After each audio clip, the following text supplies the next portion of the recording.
তোমরা যারা বলতেছো যে তাওসান ভাই জিতছে, তাওসান এই মেয়েকে ডিজার্ভ করে, অনেক সুন্দরী বউ পাইছে, তা তোমরা কি জানো যে এই যে যে মেয়েটা আসছে, নাম কি বিউটি পার্লারের মেয়েটার নাম হচ্ছে মনে হয় রোজা।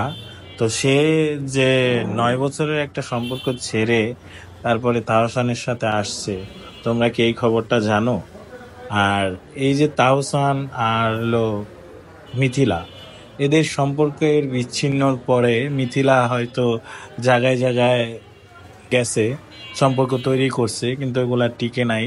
কিন্তু আমার প্রশ্ন হচ্ছে, তাহসান বিয়ে করছে, না ঠিক আছে, মিথিলা বিয়ে করছে ঠিক আছে, কিন্তু এই এদের মাঝে যে তাদের একটা কন্যা সন্তান আছে, তাকে নিয়ে কয়জনে পোস্ট করছো তোমরা?